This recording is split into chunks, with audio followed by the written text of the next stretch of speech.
Assalamualaikum warahmatullahi wabarakatuh. Halo semuanya, kembali lagi bersama saya Anissa Nurul Sifa. Kali ini saya akan membahas materi tentang kimia dalam kehidupan sehari-hari. Materi ini adalah materi yang terdapat di bab 1 kimia kelas 10 SMA. So, penasaran seperti apa pembahasannya? Tonton terus videonya sampai akhir ya.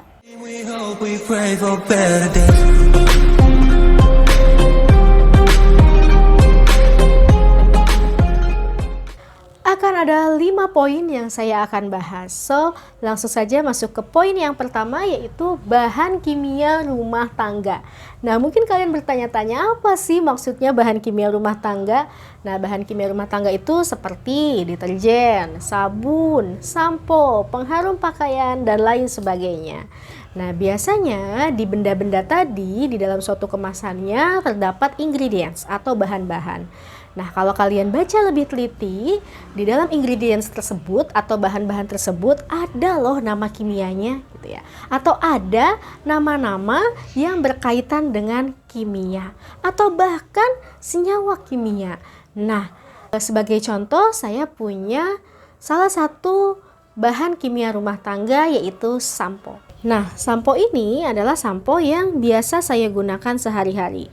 Di kemasan belakangnya ini terdapat ingredientsnya. Memang tulisannya agak kecil ya, tapi di sini saya akan bacakan salah satu ingredientsnya yaitu citric acid atau asam sitrat. Citric acid atau asam sitrat memiliki rumus molekul C6H8O7, asam organik lemah yang ditemukan pada daun dan buah-buahan genus Citrus atau jeruk-jerukan. Senyawa ini merupakan bahan pengawet yang baik dan alami. Selain digunakan sebagai penambah rasa masam pada makanan dan minuman ringan, pada sampo asam sitrat sebagai pH balance yang menetralisir reaksi basa yang terjadi dalam penyampuan rambut. Nah, untuk poin yang kedua yaitu bahan kimia dalam produk kosmetik. Nah, di sini yang cewek-cewek nih biasanya, ya. Yang cewek-cewek biasanya tahu banget nih, ada kosmetik itu ada banyak ya, jenisnya ada foundation, ya, terus ada concealer, ada blush on, ada eyeshadow dan lain sebagainya. Nah, untuk pengguna kosmetik atau kalian yang biasa pakai lip tint, lipstick, nah, alangkah lebih baiknya kalau kalian tuh tahu bahwa di dalam kosmetik yang kalian gunakan itu mengandung bahan-bahan kimia atau penamaan-penamaan kimia yang kalian wajib tahu fungsinya itu apa sih sebetulnya. Nah, sebagai salah satu contoh di sini saya punya face mist ya. Ini face mistnya, dan di bagian belakang ini ada ingredientsnya. Satu yang akan saya bahas yaitu phenoxyetanol. Nah, apa sih phenoxyetanol itu? Phenoxyetanol memiliki rumus molekul C8H10O2. Cairan yang agak lengket dengan aroma seperti mawar ini berfungsi sebagai pengawet untuk mencegah perkembangbiakan bakteri pada produk. Untuk poin yang ketiga yaitu bahan kimia dalam makanan. Nah, kebetulan saya tidak punya makanan ringan atau makanan kemasan, jadi saya gunakan sebagai contoh adalah susu kental manis ya. Di susu kental manis ini seperti biasa di bagian belakangnya ada ingredientsnya.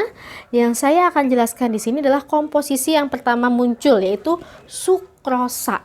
Nah, apa sih sukrosa itu? Sukrosa memiliki rumus molekul C12H12O11. Merupakan suatu disakarida yang dibentuk dari monomer-monomernya yang berupa unit glukosa dan fruktosa. Senyawa ini sebagai sumber nutrisi serta dibentuk oleh tumbuhan. Poin yang keempat yaitu bahan kimia dalam bahan tambang. Kita tidak perlu berbicara yang sulit-sulit dulu, kita berbicara yang gampang saja. Contoh adalah emas. Emas, kandungan bahan kimia emas yaitu emas dengan simbol AU. Dimanfaatkan sebagai perhiasan, medali, dan cadangan kekayaan. Selain ada emas, ini juga ada batu bara yang mengandung bahan kimia karbon yang bermanfaat sebagai bahan bakar lokomotif mesin uap, pembangkit listrik, dan pemanas. Poin yang kelima yaitu bahan kimia dalam industri. Nah, bahan kimia dalam industri ini salah satu contohnya yaitu cat. Cat biasanya digunakan ya pada suatu benda agar benda tersebut terlihat lebih menarik, lebih awet, atau bahkan tahan karat. Bahan cat terdiri atas pigmen warna fillers, zat pengisi yang berfungsi sebagai bahan pengawet untuk meningkatkan daya tahan warna, zat pendispersi, pelarut yang mudah menguap, dan bahan pengering.